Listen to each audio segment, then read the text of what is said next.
आलमी सराफा में इजाफे के बावजूद मुल्क में सोना हजारों रुपए सस्ता हो गया। मुल्क में सोने की फी तोला कीमत में अचानक हजारों रुपए कमी ने दुकानदारों को हैरान कर दिया। सिंध सराफा बाजार ज्वेलर्स एसोसिएशन के मुताबिक मुल्क में सोने की फी तोला कीमत 4,900 रुपए कम होकर 2,01,600 रुपए हो गई। सिंध सराफा बाजार ज्वेलर्स एसोसिएशन की जानिब से मजीद बताया गया है कि 10 ग्राम सोने का भाव 4,200 रुपए कम होकर 1,72,840 रुपए है, जबकि आलमी सराफा में सोने की कदर $13 बढ़कर $1,849 फी औंस है। दूसरी जानिब इंटरबैंक में आज रुपए के मुकाबले में डॉलर की कदर में कमी देखी गई। इंटरबैंक में कारोबार के दौरान पहले डॉलर 5 रुपए 9 पैसे सस्ता होकर डॉलर 280 रुपए का हुआ, जिसके कुछ देर बाद डॉलर की कदर में मजीद कमी देखी गई और डॉलर मजमूई तौर पर 7 रुपए 9 पैसे सस्ता होकर 278 रुपए का हो गया।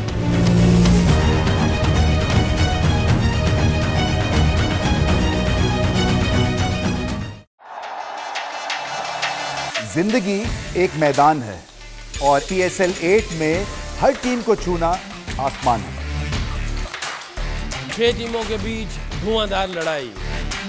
ये शोर न लड़ाई का है न डर का, ये शोर है जीत का, ये शोर है जुनून का। खेल का जुनून रोजाना रात 11 बजे सिर्फ बोल न्यूज पर।